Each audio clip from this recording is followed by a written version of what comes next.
Je vous souhaite la bienvenue donc, pour ce nouveau rendez-vous expert consacré au Code de la commande publique. Pardon.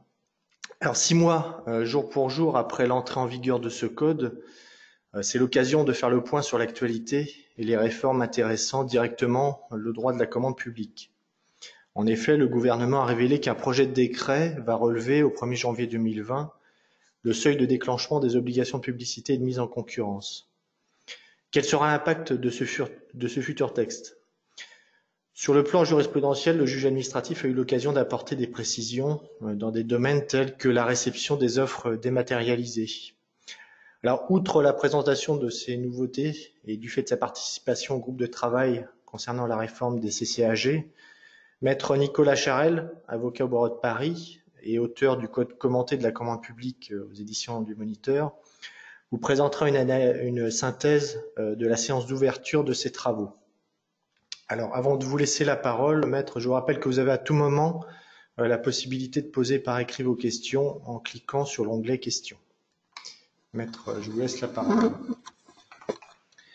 Bonjour à toutes et tous. Merci pour votre présence nombreuse aujourd'hui encore pour suivre quelques commentaires et explications autour de l'actualité et les réformes à venir, comme vient de vous l'expliquer Monsieur Do.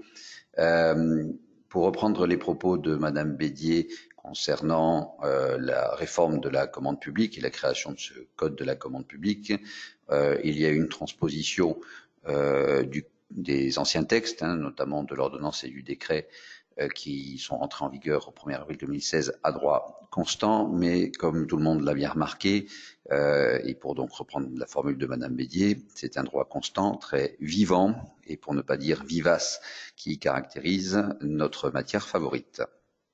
Comme vous l'a expliqué également Monsieur Do, vous pouvez poser des questions pendant ce webinaire qui va durer 1 heure, et au bout de 30 à 40 minutes de présentation des petits éléments qu'on vous a préparés, j'essaierai de répondre à quelques questions piochées parmi celles déjà nombreuses qui nous sont parvenues. Au sommaire de la journée, quelques pistes concernant donc des réflexions. Alors d'abord, la présentation de la nouvelle édition du Code de la commande publique aux éditions du Moniteur, avec quelques nouveautés par rapport donc aux éditions précédentes et qu'on va essayer de vous montrer pour essayer de faire un code un peu plus pratique, un peu plus maniable, parce que si il est présenté comme étant un code de simplification, en réalité c'est plutôt un code de clarification. Et donc on a voulu justement, avec les éditions du Moniteur, faire une présentation plus simplifiée des textes, de la jurisprudence et des commentaires. Donc je vais essayer de vous présenter cela. On va évoquer le projet de décret, le décret 40 000, qui déjà réveille quelques vieilles querelles ou des vieux débats. Tout ça, évidemment, restant encore à confirmer, puisque le décret doit passer au Conseil d'État pour avis et également au Conseil d'évaluation des normes. Donc, on va voir un peu ce que ça donne. Mais de toute façon, la tendance d'augmentation des seuils est présente et même lourde en France comme d'ailleurs en Europe. Parmi l'actualité et la jurisprudence, il y a toujours beaucoup d'actualités. J'ai voulu mettre un petit peu en avant la problématique de la réception des offres hors délai, des offres électroniques hors délai, avec une décision d'un tribunal administratif qui a validé le fait qu'une offre qui était arrivée 25 secondes en retard était donc bien irrégulière, elle n'avait pas été rattrapée. Et donc une question sur pourquoi cette règle, est-ce qu'il ne faut pas changer de paradigme autour de la réception des offres. On va se reposer quelques questions. C'est toujours intéressant de réfléchir pourquoi une règle existe et qu'est-ce qu'on peut éventuellement en faire, puisque pour ma part, j'ai pas mal de retours d'acheteurs qui se plaignent de cette rigueur de la date limite, de l'heure limite électronique, parce que avant on arrêtait un petit peu les horloges et aujourd'hui un petit peu moins quand même, puisque tout ça est horodaté. Ensuite, une évocation de l'innovation, de la commande publique innovante, J'ai assisté hier à la présentation de l'excellent guide de la commande publique innovante qui a été élaboré par Syntec, le Syntec. Je vous recommande d'ailleurs d'aller sur le site de Syntec pour aller voir ce guide, en prendre connaissance, qui est un guide très bien présenté, très clair, et très innovant finalement dans sa présentation des choses et très encourageant pour les acheteurs qui ont besoin d'en savoir un peu plus sur l'innovation dans la commande publique, avoir quelques retours d'expérience, et puis je vous ferai également part des réflexions qu'on peut avoir sur peut-être une nouvelle voie ou une simplification des procédures qu'on peut imaginer concernant les marchés innovants. Enfin, comme également M. Do vous l'a exprimé, on va évoquer la réforme des CCAG avec les objectifs et les calendriers qui ont été présentés lors de l'ouverture des groupes de travail qui a eu lieu à Bercy le 16 septembre dernier. Alors, il faut cliquer pour le webinar. Voilà. Alors, une petite introduction quand même pour essayer de comprendre où on se situe, chacun étant un petit peu cloisonné concernant la commande publique. C'est un vrai enjeu, cette commande publique. Il faut qu'elle soit effectivement, sinon simplifiée, au moins clarifiée et stabilisée, même s'il y a encore des évolutions.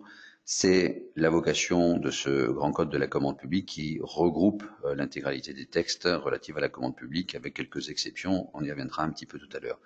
Je me permets de mettre en avant des chiffres avec pour source la DCF et la Banque des Territoires, le baromètre de la commande publique, qui ont été publiés en février 2019, sur l'évolution de cette commande publique qui reprend un petit peu aujourd'hui du développement après une baisse assez significative, comme vous pouvez le constater, à partir de 2012, crise des finances publiques oblige, et on a une reconsolidation et une remontée qui s'annonce. On espère que tout cela va continuer, puisque en 2012, on frisait les 100 milliards d'euros de commandes publiques, et donc on a eu une baisse très significative. Vous le voyez, à peu près presque 20% entre 2012 et 2018, avec un creux quand même relativement important en 2016. Voilà. Donc en l'occurrence, aujourd'hui, on a une remontée assez conséquente, et vous pouvez voir sur la carte qui est à côté le dynamisme ou pas de certaines régions en matière d'augmentation de la commande publique. Ces chiffres seront évidemment réactualisés 2019-2020 avec l'extension du nombre d'acheteurs publics, parce qu'il y a un effet de massification de commandes publiques autour de ce code de la commande publique qui fait rentrer, qui consacre en tout cas l'entrée dans la commande publique d'un certain nombre d'opérateurs qui n'y étaient pas nécessairement avant, en reprenant évidemment les textes de 2016. Et ces chiffres montrent quand même que globalement, l'évolution de la commande publique va encore vers le haut, tant en raison quand même peut-être de l'augmentation des investissements, mais également, comme je viens de vous le dire, de l'augmentation également du nombre d'opérateurs publics qui sont ou privés concernés par la commande publique. Et également, je voulais attirer votre attention sur le phénomène de législation, ce que j'appelle la législation. Parce que le Code de la commande publique se veut être un texte de regroupement et de rationalisation de l'ensemble des textes qui précédemment émaillaient la commande publique. Comme vous pouvez le constater, j'ai fait mes petits calculs à l'occasion de la réécriture des commentaires du Code de la commande publique. Il n'y a pas si longtemps que ça, jusqu'en 2001 en tout cas, on avait, en tout cas à partir de 2001, on avait 212 articles concernant les marchés publics, puisque le code de 2001 rationalisait l'ancien code qui, je vous le rappelle, ou parmi les plus anciens parmi vous, concernait et l'État d'un côté et les collectivités territoriales de l'autre. Donc en 2001, on a fusionné les textes qui avaient le même objet mais s'appliquant à des acheteurs différents. Donc on va dire que le point de départ, c'était à peu près 212 articles en 2001, réforme de 2004 que certains ont connu, 253. En 2006, une petite adjonction des textes de la commande publique, puisque on a encore un total de 410 textes là sur les articles du code pur. J'ai intégré les délégations de service public, la loi MOP, les contrats de partenariat et l'ordonnance du 17 juin 2004. Pareil avec l'ordonnance, le décret 2015-2016, finalement une petite augmentation entre 410 et 492, et on finit avec 1747 articles dans le nouveau code de la commande publique. Donc on voit bien qu'il y a une sorte de législation, alors ou du nombre de textes qui sont regroupés forcément, parce qu'en intégrant la loi MOP en particulier, ou le décret sur la décoration publique, on voit bien qu'il y a un nombre de textes qualifiés de commande publique qui augmente. Et puis on a eu un phénomène de découpage de certains articles, un découpage parfois artificiel. Je prends pour preuve l'ancien article 139 du décret concernant les modifications contractuelles qui comprenait 6 alinéas correspondant à 6 cas de modification et qui se retrouvent découpés en 6 articles, donc auxquels on rajoute les alinéas de l'ancien article 140 du décret. C'est un exemple parmi d'autres parce que celui-là est assez souvent pratiqué, mais c'est vrai qu'il y a eu une écriture un peu particulière.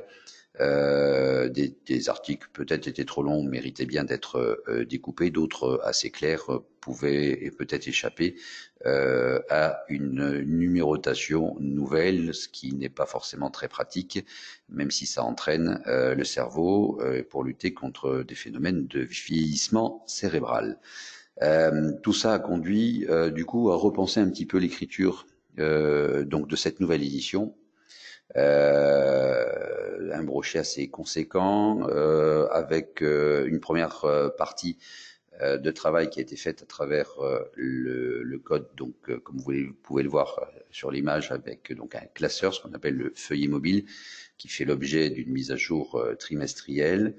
L'idée a été de suivre le plan, donc la structure du code de la commande publique, la structure officielle, mais de rompre avec la pratique antérieure qui est celle classique d'avoir la partie législative d'un côté, la partie réglementaire de l'autre, et on feuillette en permanence et on fait tourner en permanence l'ouvrage. Donc ça, c'est assez connu pour ceux qui pratiquent le code de l'urbanisme, le CGCT, etc.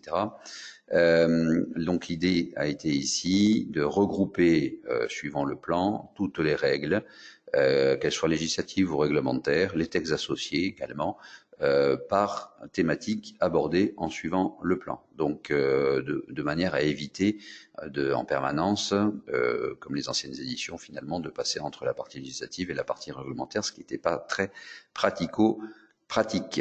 Et ça, je commence par moi-même d'ailleurs en tant qu'utilisateur du code. Du coup, je me retrouve aujourd'hui avec quoi 599 fiches qui regroupent les 1759 en réalité. In fine, il y a 1759 articles. On en avait loupé 2. Et donc du coup, on suit finalement la logique chronologique du code et de son plan, sans avoir à passer d'une partie à une autre. Le code contient du coup la transcription de tous les textes à jour, y compris le décret du 18 juillet 2019 concernant la facturation électronique. Donc on est sur une édition très très à jour, avec ce droit vivant. Ensuite on a toutes les annexes évidemment qui sont publiées, les renvois aux différentes annexes, des fiches pratiques, des schémas, également des extraits, voire la publication des fiches de Bercy correspondant à chacun des items, de manière à ce que là encore les utilisateurs aient l'ensemble des textes, donc à la fois législatifs, réglementaires, des circulaires, des fiches, de la DAJ. Rappel étant fait qu'il y a quelques années, il y avait des instructions. Ceux qui ont connu le code de 2001 ont connu les instructions d'application. Après, on est passé à des circulaires. Après, on est passé à des guides de bonnes pratiques. Aujourd'hui, il y a des fiches techniques par thématique. Il n'y a pas de circulaire d'application particulière à attendre. C'est une présentation ou une mise en œuvre du droit plus opérationnel de la part de l'État avec ces fiches, et qui du coup constitue néanmoins ce qu'on appelle la doctrine administrative, en particulier pour parmi vous les acheteurs des collectivités territoriales qui sont souvent objet de questionnements ou de demandes d'explications de la part des contrôles de légalité. Et du coup, les contrôles de légalité s'appuient sur la doctrine de Bercy, évidemment, pour pouvoir étayer les observations ou demander des explications. De la même manière, un acheteur public relevant du contrôle de légalité, donc pour l'essentiel des collectivités territoriales, peut s'appuyer sur les indications de la doctrine administrative de Bercy, relayée éventuellement par la cellule de Lyon, bien que tout cela, évidemment, ne soit pas du droit tout à fait prégnant, donc du droit positif, c'est une interprétation, et le juge n'est pas lié, évidemment, par ces dispositions. Mais par contre, tout le monde peut s'en inspirer. Et en tout état de cause, si jamais il devait y avoir un contentieux et notamment des problématiques de contentieux pénal, le fait de pouvoir s'appuyer sur une doctrine de l'État constitue un bon moyen de défense pour dire qu'on a peut-être juridiquement tort, mais on a administrativement au moins raison compte tenu des interprétations sur lesquelles on peut s'appuyer. À l'inverse, aller à l'encontre d'une interprétation de la part de la DAJ, ça doit être motivé et on explique pourquoi on ne pense pas forcément la même chose et pourquoi ça ne s'applique pas à son cas de figure. Donc ça m'a paru quand même important que l'ensemble des utilisateurs du Code de la commande publique puissent, dans un même ouvrage, bénéficier de l'ensemble des commentaires sur, par exemple, les OAB. Ben voilà, vous avez la fiche de Bercy qui vous explique comment ça marche les OAB, même si c'est pas toujours applicable, si c'est pas toujours à jour de tout, notamment avec la dernière jurisprudence du Conseil d'État. C'est pur concernant l'appréciation globale des offres pour les qualifier d'offres anormalement basses. Enfin voilà, en tout cas, j'espère que cette présentation, telle qu'elle apparaît, vous convaincra, avec, comme vous le voyez, bon, une dénomination de chaque article. Alors, comme il y a 1759 in fine articles commentés, en fait, je les ai tous baptisés. Ils ont tous un petit nom que vous voyez en haut, là, comme la typologie des techniques d'achat, parce que parfois, c'est plus facile de retenir le titre finalement que l'on crée, la dénomination de chacun des articles, plutôt que de retenir le 21-25-1. Donc, chaque numéro d'article a désormais un petit nom qui résume son contenu. Voilà. Comme ça, c'est un petit peu plus facile à lire. Ensuite, vous avez les textes associés, comme je viens de vous l'expliquer. Par exemple, la fiche en l'espèce là de technique des accords cadres en date du 1er avril. Et puis, dans les commentaires, des schémas. Donc de plus en plus de schémas, une présentation sous forme donc plus vivante, plus facile à retenir aussi pour les praticiens. Pour les entreprises, pour les opérateurs économiques qui sont présentes également parmi nous, pour essayer de clarifier un petit peu le texte, parce que des fois, un bon dessin vaut évidemment beaucoup mieux qu'un très long discours, et encore pire que des textes parfois difficiles à comprendre. Le plan du code, donc, pour mémoire, est le suivant. Vous avez la première partie que tout le monde va à peu près appliquer, quel que soit son horizon, qu'on soit acheteur, qu'on soit acteur tout simplement de la commande publique. Et ensuite, on va avoir une dichotomie importante en termes d'utilisation du Code de la commande publique, avec la deuxième partie qui concerne les marchés publics, qui sont donc pratiqués par beaucoup d'acheteurs un peu au quotidien, qui reprend donc les étapes chronologiques de la vie du contrat, la préparation, la passation, l'exécution. Des dispositions propres à certains marchés, comme les marchés de partenariat, les marchés publics de défense ou de sécurité, des dispositions concernant la loi MOP, qui, je vous le rappelle, a été donc intégrée, codifiée dans le Code de la commande publique, de la loi de 85, du 18 juillet 85, et surtout le décret d'application du 29 novembre 1993 qui définit les éléments de mission de maîtrise d'œuvre sont désormais codifiés. Quant à l'arrêté complémentaire du 21 décembre 93, il fait l'objet également d'une annexe. Donc on a tout concernant la loi MOP qui a été codifiée. Et on a des dispositions spécifiques à l'outre-mer qui également émaillent le Code de la commande publique sur les marchés publics. Enfin, Nous avons les contrats de concession qui font partie de la commande publique. Donc les dispositions de l'ordonnance concession et du décret concession ont été intégrées également dans le code de la commande publique, à l'exception notable néanmoins des dispositions spécifiques concernant les délégations de services publics pour les collectivités territoriales. Je vous renvoie au CGCT en la matière. Les concessions d'aménagement dont les dispositions demeurent intégrées dans le code de l'urbanisme, ce qui n'est pas non plus forcément très simple puisqu'il faut jongler avec les dispositions générales, ou on va dire peut-être génériques, j'en sais rien, des concessions qui sont dans le code de la commande publique avec les dispositions particulières pour les DSP, des collectivités locales, pour les concessions d'aménagement. Peut-être qu'à terme, il pourra être opportun de fusionner, en tout cas de transférer toutes les règles relatives à de la commande publique, de délégation de services publics ou de la commande publique de concession d'aménagement à l'intérieur du code de la commande publique. Bon, il faut à un moment donné arrêter la plume pour sortir les choses, donc ça peut aussi s'expliquer dans la chronologie de la création du code de la commande publique, mais l'exercice paraît probablement encore à consolider avec les textes un peu épars. J'ai donné les deux principaux concernant les concessions de services publics et les concessions d'aménagement, qu'il faudra peut-être réintégrer pour éviter des textes parfois un petit peu contradictoires ou en tout cas des petites incohérences en matière de mise en œuvre de la procédure. Quant à un sujet qui fait débat, c'est-à-dire les commissions d'appel d'offres, où est-ce qu'elles doivent être? Les commissions d'appel d'offres sont nécessairement dans les textes régissant les acheteurs concernés. Quand on est une collectivité territoriale, on se retrouve avec des commissions d'appel d'offres qui doivent être cadrées dans le CGCT. Et puis quand on est d'autres acheteurs, notamment un acheteur qui opère dans le logement social, il est plus logique que les règles concernant les compositions et le fonctionnement des commissions d'appel d'offres soit réglé par le code de la construction et de l'habitation. Et puis il y a d'autres acheteurs qui peuvent être des associations de loi 1901 ou des sociétés particulières peuvent avoir des règles concernant le fonctionnement de leur propre commission d'appel d'offres qui sont à définir dans leur règlement intérieur, dans des pactes d'associés éventuellement, dans des éléments qui n'ont pas à figurer dans le code de la commande publique, qui ne concernent que les règles de passation des contrats, mais qui concernent pas les modes d'organisation des acheteurs, compte tenu désormais de leur très grande diversité.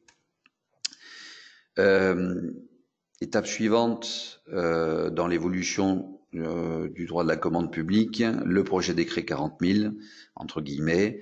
Qu'est-ce que c'est? Donc c'est quelque chose qui est sorti il y a une dizaine de jours maintenant, sur le fait qu'il serait envisagé à compter du 1er janvier 2020, d'augmenter le seuil des marchés, ce qu'on appelle le seuil des marchés, donc le seuil qui actuellement est à 25 000, de le passer à 40 000. La notice, donc c'est l'extrait du projet de décret qui a circulé. La notice explique qu'il y a une modification du droit commun en matière de marché public qui relève le seuil de dispense de procédure pour la passation des marchés publics à 40 000 € hors taxe. Il relève le montant des avances versées aux PME également pour les marchés passés par les acheteurs dont les dépenses de fonctionnement sont supérieures à 60 millions d'euros, donc création d'une avance augmentée à 20% au lieu de 5. Alors les acheteurs dont les dépenses de fonctionnement sont supérieures à 60 millions d'euros, c'est évidemment les acheteurs publics les plus importants, et on serait pas loin d'à peu près 400 acheteurs concernés. Évidemment, d'autres pourraient décider de faire pareil, notamment pour promouvoir l'accès des PME à la commande publique, même s'ils sont en dessous du seuil des 60 millions, ce que certains acheteurs publics font dans le cadre de Small Business Act locaux, donc augmentation du montant des avances et pas d'exigence, par exemple, de la garantie à première demande pour les avances qui seraient allouées.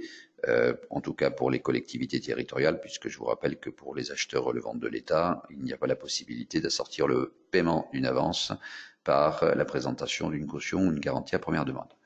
Donc ce texte a pour vocation de libérer un petit peu la commande publique, une commande publique donc plus souple sur des seuils qui sont un peu réaugmentés, sachant que la moyenne européenne se situe aux alentours de 70 000 €. Je crois que ce sont les Allemands qui vont jusqu'à 100 000 € d'exception de mise en concurrence, ce qui n'exclut évidemment pas de gérer correctement les deniers publics et éventuellement, en tant que de besoin, solliciter 3 devis à minimum, d'organiser un petit peu tout cela pour éviter, comme d'habitude, le saucissonnage, parce que tout ça, c'est après avoir correctement défini son besoin.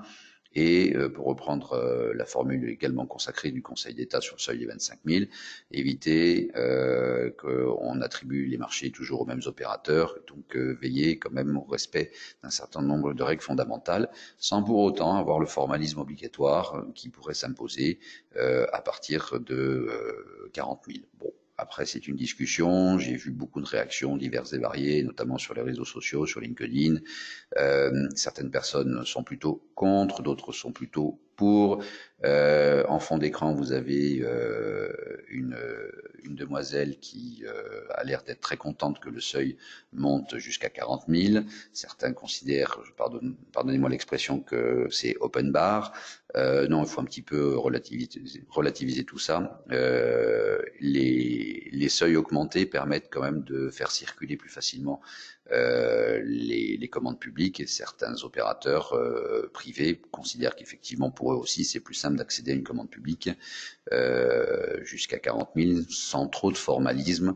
Le formalisme est rebutant pour tout le monde parfois, rebutant pour des petits acheteurs qui finissent par renoncer à acheter tellement ça peut être compliqué. Ça, c'était le cas très manifestement lorsque le seuil était à 4 000 euros.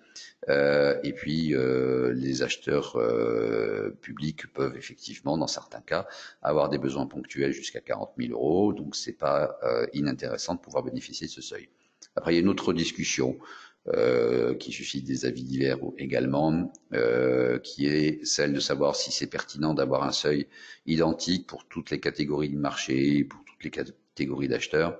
Je suis assez partisan pour ma part de la dissociation qu'il conviendrait de faire entre les marchés de services et de fournitures qui pourraient être effectivement à 40 000 et les marchés de travaux qui pourraient monter jusqu'à 100 000. Les Allemands le font. Il n'y a pas de raison qu'on puisse pas le faire parce que c'est vrai que un marché de travaux à 40 000, bon, c'est peut-être un peu court pour certaines prestations. Et la règle des 3 devis ou des procédures encore un peu plus souples que les procédures adaptées pourraient être envisagées en fonction de l'objet du marché. Donc c'est pas iconoclaste, la preuve, tous les textes font bien la distinction selon les seuils en fonction qu'il s'agisse de travaux ou de fournitures et de services. On pourrait imaginer à peu près la même chose, y compris pour les seuils d'exception. Affaire à suivre, à débattre, chacun a ses opinions.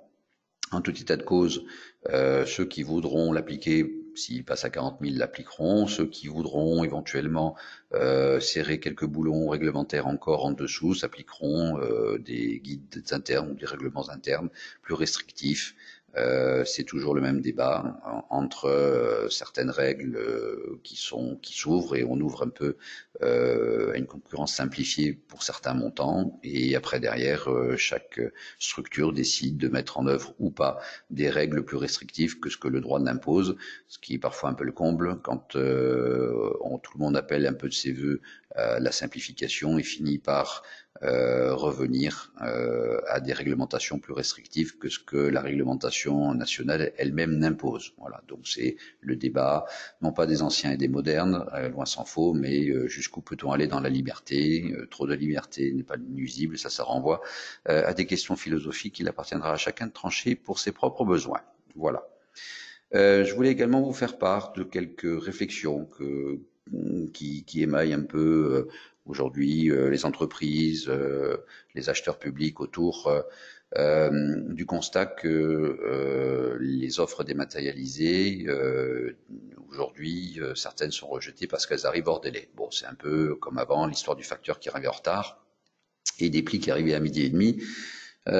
Mais bon, qu'on laissait rentrer parce qu'il y avait embouteillage, parce que voilà, parce que des fois on était parti un petit peu en retard et ça peut arriver que le facteur arrive en retard. Bon, donc il y avait un peu une certaine souplesse, ça s'appelle la vie et aujourd'hui, ben, l'eurodatage fait qu'il y a plus de souplesse et que 25 secondes de retard, ça peut poser un problème. Voilà. Donc, notamment, c'est le cas de Dijon, 28 décembre 2018, validité du rejet d'une offre qui est arrivée 25 secondes après la date et l'heure limite prévue dans le DCE.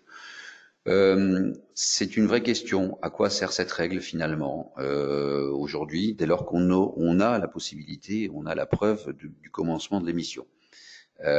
Donc c'est la théorie de la réception de l'émission. Qu'est-ce qui est important? Le cachet de la poste qui fait foi pour payer des impôts il y a quelques années, ou la date de réception effective dans certains cas. Donc on peut se reposer la question de savoir quelle est la meilleure règle au regard des objectifs pour laquelle elle a été créée. De mon point de vue, l'objectif de la règle, c'est de s'assurer que tout le monde part à l'heure. Voilà, on est dans les starting blocks. Il faut partir à l'heure, et l'heure d'ailleurs, compte tenu de la dématérialisation, est de plus en plus proche, l'heure de départ, puisqu'on peut commencer, normalement, en théorie, à lancer ses fichiers, lancer ses réponses électroniques, 10 minutes, 5 minutes, pourquoi pas 3 secondes d'ailleurs, avant l'heure limite. Dès lors que tout le monde est parti avant l'heure, c'est déjà un gage d'égalité de traitement. C'est un gage également d'ouverture à la concurrence, parce que ne pas rejeter des offres qui seraient parties à l'heure, mais malheureusement à cause des problématiques de tuyaux et d'embouteillage numérique que l'on peut constater, le fait que les offres arrivent un peu en retard sur le redatage, c'est pas parfois très favorable à certains acheteurs, parce que finalement ils sont susceptibles d'être privés ou de se priver à cause de cette règle d'une offre très qualitative, parce qu'elle est arrivée en retard, bien que partie 2 heures à l'avance. C'est un problème aussi lié au fait que de plus en plus les offres sont lourdes en matière d'octets, parce que on y met des photos, on y met de plus en plus de choses, des choses qui consomment de plus en plus de data. Les présentations sont beaucoup plus évoluées que ce qu'elles l'étaient avant. Il y en a même qui mettent des petites vidéos dans leurs présentations. Donc tout ça fait que finalement tout le monde n'est pas non plus à égalité numérique sur le territoire. On a des zones grises, donc certes les plateformes elles sont censées être à des endroits où il n'y a pas trop de problèmes d'accès. Par contre, il ne faut pas oublier qu'il y a des petites et moyennes entreprises qui n'ont pas encore la fibre, qui sont sur des débits qui sont moindres, et que donc il faut tenir compte d'un temps d'acheminement qui est éventuellement un peu plus long. Donc c'est une question finalement, si on cherche l'égalité de traitement dès lors que toutes les offres partent avant leur limite, pourquoi ne pas les accepter? D'ailleurs, c'est le raisonnement qu'avait eu il y a quelques années l'ETA de Toulouse. Si les acheteurs eux-mêmes considèrent qu'à partir du moment où toutes les offres sont parties avant leur limite, ça leur donne la possibilité d'avoir plus d'offres, ça ouvre la concurrence. Donc au regard des objectifs d'ouverture de concurrence, c'est peut-être un regard différent qu'il faut avoir sur ces règles-là. Et puis aussi parfois, certains le disent, et je partage cette opinion, un problème de respect aussi, parce que il y a chez les entreprises des personnes qui ont consacré du temps pour établir les offres, qui les ont envoyées dans les délais, finalement les rendre victimes des problèmes et des aléas d'arrivée du facteur ou de la rapidité maintenant, donc non plus des facteurs mais des réseaux de communication. C'est un petit peu aussi un manque de respect vis-à-vis de gens qui ont fait leur travail et dans les délais et qui ont mis leur énergie. Donc il y a aussi ce sujet-là, c'est-à-dire que la règle peut être parfois un peu plus souple, et c'est un peu mon leitmotiv d'avoir un droit un peu plus souple pour être un peu plus justement dans l'objectif pour lequel la règle a initialement été conçue. Donc c'est un sujet qu'il n'est pas inutile de remettre au goût du jour, dès lors que preuve est faite que l'offre a été transmise dans les délais, qu'elle permet d'élargir la concurrence et les offres dont on peut bénéficier en tant qu'acheteur, et qu'une telle offre en retard peut d'ailleurs être considérée comme régularisable. Ce sont les 3 éléments que vous trouvez en bas du slide correspondant. Ensuite, peut-être quelques réflexions concernant la commande innovante, puisque là aussi, on a beaucoup de débats sur la commande innovante, comment la mettre en œuvre, comment mettre en œuvre le décret Réveillon du 24 décembre 2018 sur la possibilité de passer des marchés de gré à gré à moins de 100 000. Donc, est-ce qu'on n'a pas éventuellement des nouvelles voies? Je resalue donc de nouveau le guide de Syntec, et je le mets en regard, et vous le mettrez vous-même d'ailleurs en regard, avec le guide pratique de l'achat innovant qui a été publié par la DAJ. Faites-vous votre opinion. Il n'en demeure pas moins qu'aujourd'hui, il y a encore assez peu d'expérience mise en œuvre sur les marchés innovants, puisque il y a une réticence un peu juridique à mettre en œuvre des achats sans mise en concurrence et sans publicité à moins de 100 000. Alors cette réticence va peut-être un peu passer, ou en tout cas être allégée du fait que par ailleurs on a un décret qui montre le seuil à 40 000. Et c'est vrai que certains s'essayent de l'achat innovant, mais jusqu'à présent à moins 25 000, comme ça ils sont couverts deux fois, finalement couverts à la fois par le seuil des 25 et couverts par le seuil des 100 000. Voilà. Alors si ça monte à 40 000, ça permettra un petit peu peut-être d'assouplir ces éléments-là. Pour autant, tout ça se réfléchit. La commande publique innovante, c'est pas une commande ponctuelle pour favoriser telle et telle start-up ou tel et tel procédé qui apparaîtrait innovant sans qu'on fasse des vérifications. Il est très clair que ça s'inscrit dans une réflexion globale, au même titre que l'achat responsable, l'achat durable, l'achat innovant fait partie des 3 piliers du développement durable. Donc, c'est à prendre en considération dans le cadre d'une politique d'achat en lien avec la mise en œuvre d'une politique de développement durable. C'est un des piliers du développement durable, donc il faut le réfléchir comme tel. Pour mémoire et pour rappel, déjà, il y a des marchés qui sont à exclure de la commande publique, c'est les marchés de recherche-développement pur et dur. Donc, je vous renvoie aux définitions qui sont dans le guide pratique, à la fois de la DAJ et du guide également de la commande publique innovante de Syntec. Ensuite, il y a les achats dits avant commercialisation, donc en anglais PCP, Pre-Commercial Procurement, c'est-à-dire ce qui correspond à des appels à projets pour la réalisation d'études de faisabilité et avec éventuellement la rémunération de plusieurs opérateurs. Donc l'appel à projet, je vous rappelle, c'est pas une commande publique et ça ne doit pas l'être. Si jamais il y a la réponse à un besoin public et au demeurant un financement qui est assimilable à un prix, on serait dans de la commande publique. Donc l'appel à projet est avant la commande publique et sa difficulté est parfois justement de risquer de basculer dans de la commande publique. Mais néanmoins, quand on fait un vrai appel à projet dans le cadre d'une étude de faisabilité de type recherche et développement, c'est une possibilité de faire de l'achat public innovant et donc d'être hors code de la commande publique. Et puis on a cette fameuse expérimentation à moins de 100 000 euros. Qu'est-ce qu'on peut faire pour moins de 100 000 euros? Pour certains acheteurs, c'est beaucoup. Pour d'autres, avec 100 000 euros, on n'a pas grand-chose. Donc c'est un petit peu compliqué à mettre en œuvre sur une échelle d'ailleurs importante des grands donneurs d'ordre, des grands acheteurs publics. Comment ils peuvent ponctuellement acheter à moins de 100 000 sans organiser ça dans le cadre de la référence de tous leurs achats, donc et de l'établissement de leur grille, de leur nomenclature, bref, de leur regroupement de besoins, notamment quelle serait la position, quels seraient les questionnements que pourraient avoir des CRC à l'occasion de la mise en œuvre de ce dispositif. Alors, il est mis en œuvre assez rarement, semble-t-il, encore, ou en tout cas, il n'y a pas une publicité énorme de ce dispositif et il conviendrait que tout le monde regroupe un petit peu le sourcing qui est fait en la matière, donc qui a utilisé ça, qui ne le fait pas ou comment on le fait, donc il faudra arriver peut-être à organiser tout ça. Je vous rappelle que c'est une expérimentation qui n'est valable que 3 ans. Il faut remonter l'information auprès de Bercy. Il faut peut-être un peu plus communiquer, même si certains n'ont pas forcément envie de beaucoup communiquer sur cette question. Tout ça pour essayer de promouvoir l'innovation dans la commande publique au-delà des 3 ans et peut-être au-delà du seuil de 100 000, parce qu'après tout, pourquoi 100 000? Pourquoi pas 200 000? Pourquoi pas tout simplement en dessous des seuils européens, puisqu'on serait sur une commande publique entre guillemets nationale et innovante. L'idée qu'on peut avoir, c'est peut-être d'essayer de combiner avec une procédure de PCP et des marchés négociés sans mise en concurrence le système bien connu des marchés de définition avec attribution aux lauréats entre guillemets du marché d'exécution. Ça pourrait être une piste aussi, sachant qu'il y a, de mon point de vue et du point de vue de beaucoup d'acheteurs et d'entreprises, la nécessité de probablement revoir au niveau européen la procédure de partenariat d'innovation qui est assez complexe et assez longue et qui du coup rebute un peu tout le monde dans sa complexité à organiser, ça peut rebuter les acheteurs.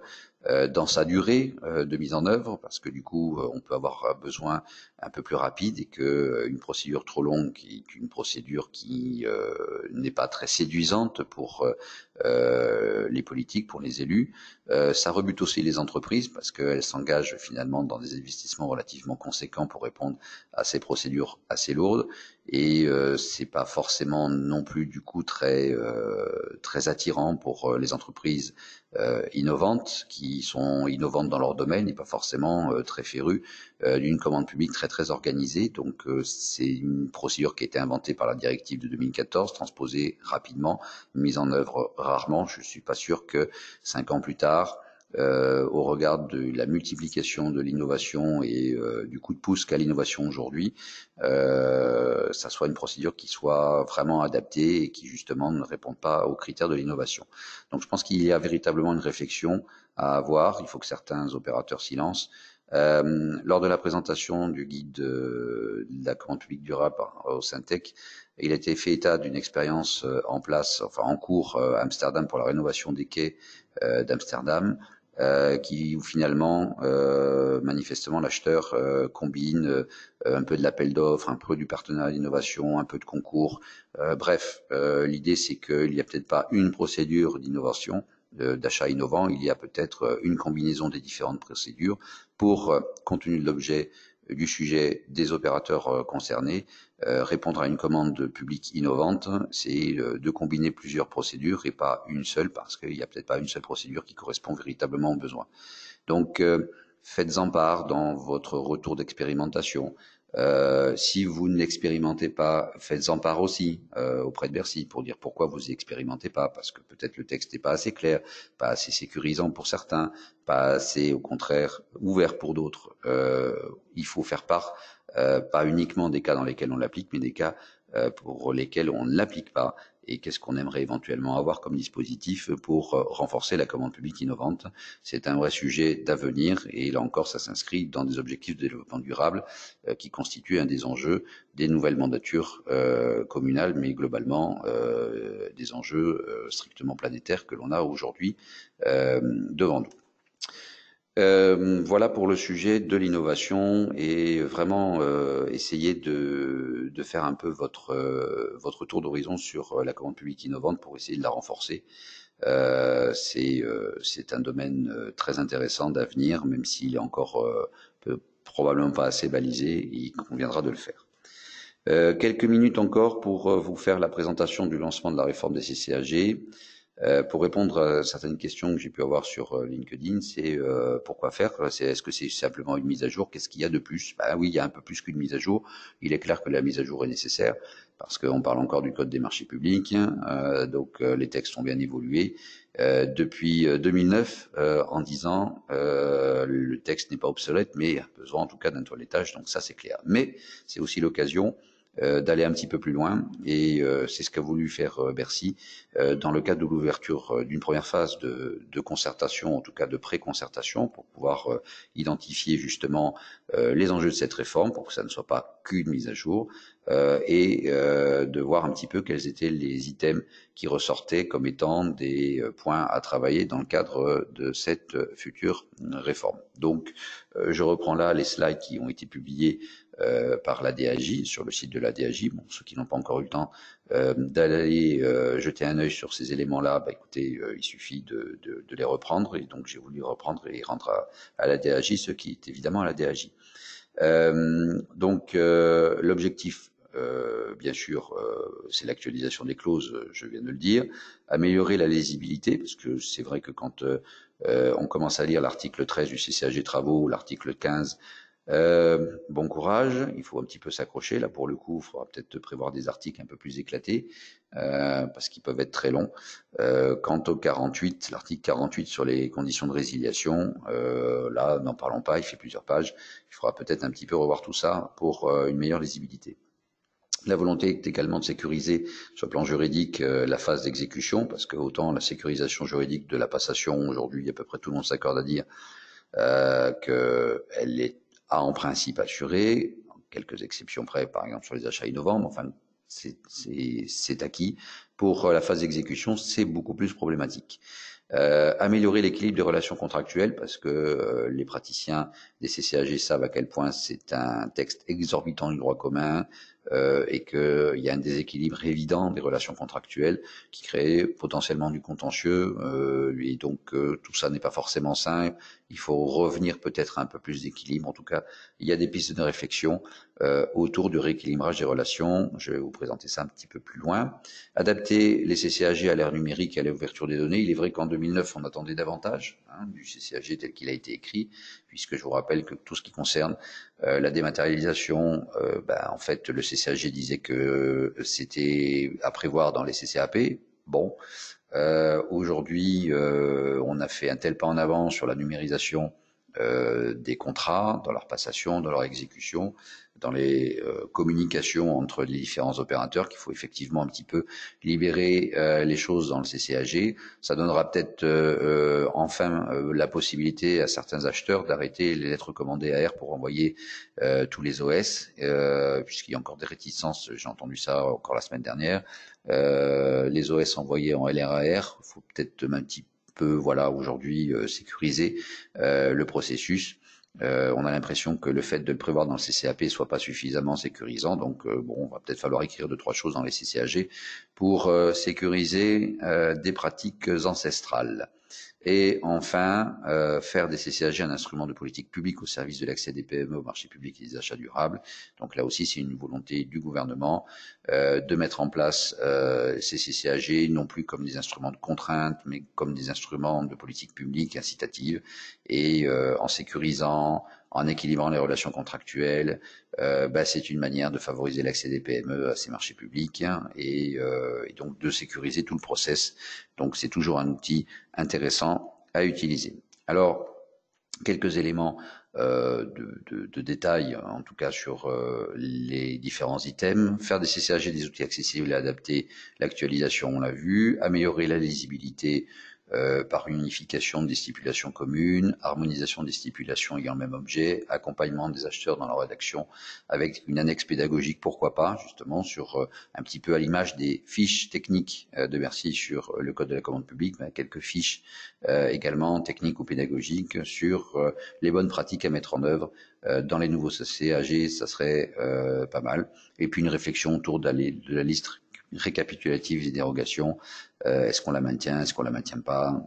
C'est un sujet qui va faire l'objet de quelques échanges. Ensuite, répondre aux besoins des acteurs de la commande publique à travers l'insertion de clauses de propriété intellectuelle dans tous les CCAG, peut-être leur réécriture également. Et une piste qui est assez ferme, on va dire, en tout cas qui a suscité plutôt un certain engouement, pour ne pas dire une certaine unanimité, c'est la création d'un CCAG relatif au marché de maîtrise d'œuvre compte tenu de leur spécificité. Par contre, pour répondre d'ailleurs à une des questions qui nous est parvenue, pour l'instant, il n'est pas envisagé, malgré des demandes de CCAG conception réalisation, il en existe d'ailleurs à la SNCF ou ailleurs. L'idée du gouvernement étant de ne pas donner un message trop fort autour du fait que la conception-réalisation soit de droit commun, ça reste une procédure d'exception, et donc il n'y a pas nécessairement le besoin d'avoir un CCAG de conception-réalisation. Par contre, probablement clarifier le fait que aujourd'hui c'est pas le cas, mais ça devrait pouvoir se faire, on puisse faire référence dans un même marché à plusieurs CCAG. Typiquement, si on a un CCAG maîtrise d'œuvre et un CCAG travaux, si on fait une conception-réalisation, on peut peut-être prévoir dans le CCAP le renvoi au CCAG maîtrise d'œuvre en ce qui concerne l'émission de la maîtrise d'œuvre pour la partie conception, la marché de conception-réalisation, et pour la partie exécution de travaux, renvoyer la plupart des éléments d'un CCAG travaux concernant la partie exécution. Donc jurisprudence pas claire et pas stabilisée tout à fait du Conseil d'État. Enfin, a priori clair, c'est qu'en principe on ne peut pas faire référence à deux CCAG dans un même marché. En pratique, certains font souvent cette référence-là en prenant un peu un risque juridique à ce titre-là. Moi, ça me déplairait pas qu'on finisse le débat par dire, bah oui, dès lors que l'objet est multiple, pourquoi ne pas faire référence à plusieurs CCAG? Ça paraît assez cohérent et c'est se libérer de certaines contraintes rédactionnelles et d'interprétation. Renforcer la sécurité juridique lors de l'exécution des marchés, c'est pour essentiellement compléter quelques stipulations sur la révision et l'actualisation des prix. On a encore assez régulièrement des questions. Est-ce qu'il faut mettre des clauses de révision de prix dans certains marchés? Comment des fois, on ne sait pas trop les manipuler ou les mettre en œuvre. Certains acheteurs publics sont assez réticents. Développer également des stipulations concernant les assurances et les garanties pour un peu mieux clarifier les définitions, les partages et les limites de responsabilité, les délais, les justificatifs. Bon, bref, un peu intégrer dans les CCAG des retours d'expérience et donner de la lisibilité, faire un droit un peu plus opérationnel. Ce sont des CCAG, donc c'est sur l'exécution des contrats, donc c'est pas mal que ça puisse éventuellement regrouper un certain nombre de pratiques finalement qu'on constate et en faire un document support, y compris avec les fiches pédagogiques, plus opérationnel.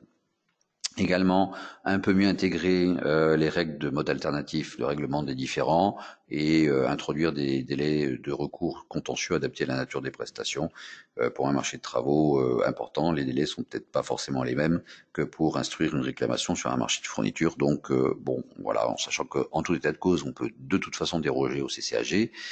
Néanmoins, c'est pas mal d'avoir de profiter d'une réforme pour un petit peu revisiter ces différentes clause. La démarche d'équilibrage des relations contractuelles, c'est mieux consacrer le principe du contradictoire, qu'il est consacré notamment pour le CCAG travaux à travers de la jurisprudence.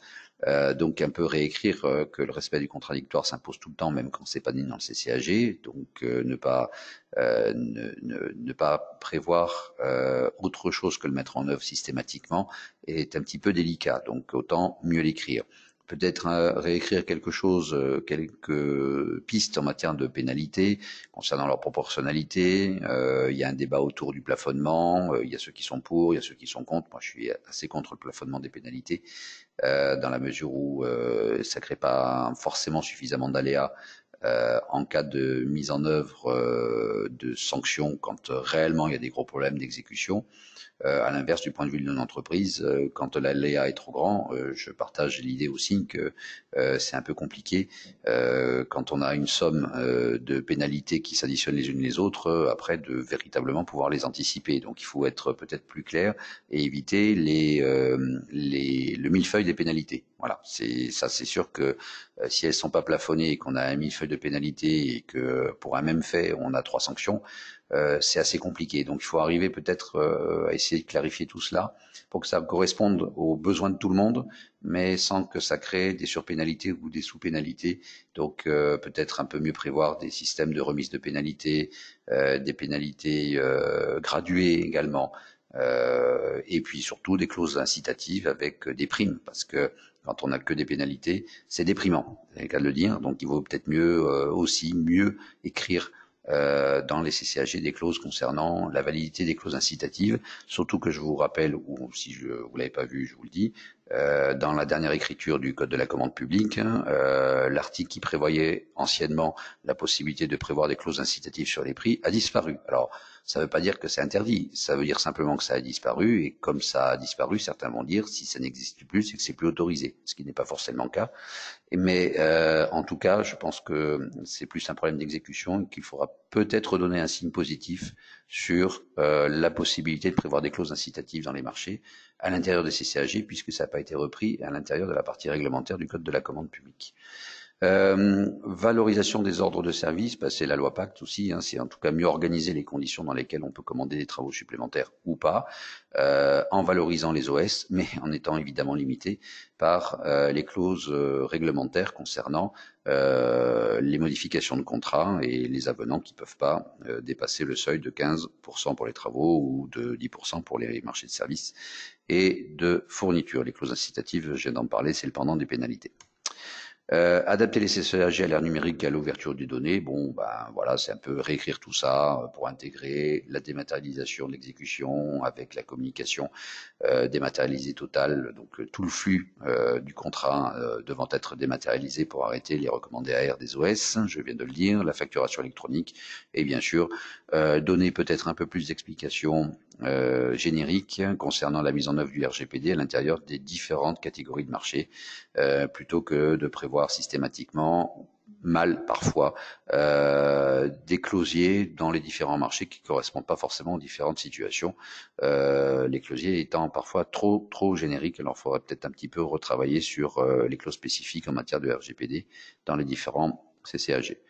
Voilà pour l'essentiel. Je suis à peu près dans les temps. Il reste 5 minutes, mais on peut tirer un petit peu 5 minutes de plus pour répondre peut-être à quelques questions qui nous sont parvenues en ligne. Alors, je vous remercie, Maître, pour cette présentation. Pardon. Alors, nous allons examiner, voir s'il y a eu des questions donc, pendant quelques minutes. Nous allons couper le son et examiner, voir les questions. Donc, nous revenons dans quelques instants.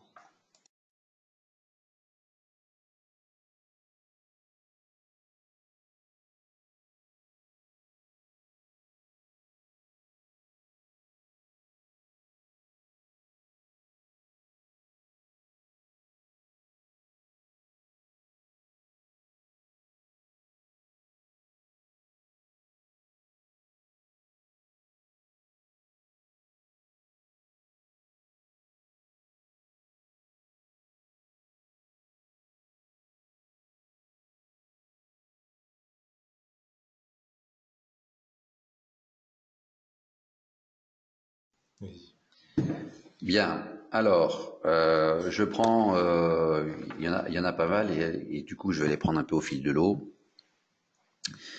On a eu comme question un CCAG global est-il envisagé? Donc contrat global, je vous ai dit a priori non. On a eu comme question également je lis en même temps. Concernant le relèvement des seuils de 40 000, est-ce que ça concernerait aussi les profils d'acheteurs? Alors, a priori, oui, c'est à chaque fois qu'il y a 25 000 dans le code de la commande publique, on remplacerait 25 par 40. Tout, a priori, monte en conséquence, c'est une mise à niveau, a priori, globale. Une question, existe-t-il une version numérique du code commenté? Alors, oui, l'abonnement à Moniteur Juris vous permet d'avoir la version numérique et je crois aussi il y a une version que numérique. Je me tourne vers Monsieur Do. Oui, il est prévu de sortir une version numérique. Mais par contre, quand on achète le livre, du coup, on a la version numérique aussi. Hein, c'est ça? Ça donne un accès à la base de données. Oui, dans le cadre du Moniteur Juris. Voilà, dans le cadre du Moniteur Juris. Donc, vous pourrez, pour les plus fans, regarder ça sur votre smartphone et vos tablettes plus grandes, iPad ou équivalent, je crois. Une question concernant les SA d'HLM, soumises au CCP, mais pas au CCAG travaux. Merci de votre question. Pour la personne qui se reconnaîtra derrière et que je salue. Pour ma part, concernant donc sa question, c'est, je la lis pour toutes les autres structures type SA d'HLM. Donc, pour celles-ci, non soumises au CCAG, se soumettant à la norme AFNOR, doit-elle annexer à leur marché la liste des dérogations à la norme AFNOR? Alors, pour ma part, je pense que oui, et pour une raison aussi d'équilibre et de transparence des relations contractuelles. C'est tellement facile de mettre des dérogations, alors quand on met par dérogation A, ça se voit et c'est facile à repérer, mais des fois c'est pas écrit comme ça. Il s'agit de dérogations. Donc pour moi, il est indispensable pour l'ensemble des parties et pour que tout le monde s'en souvienne, aussi pour d'ailleurs l'acheteur public, la liste des dérogations aux normes, voilà, que ce soit aux normes AFNOR pour NF 03001 que pour le CCAG, de manière à ce que on puisse faire quand même l'inventaire des dispositions qui vont s'appliquer, celles qui ne vont pas s'appliquer à la lecture du contrat. Voilà, donc ça, il vaut mieux de toute façon toujours le faire. Et au demeurant, je pense que c'est aussi obligatoire pour la norme.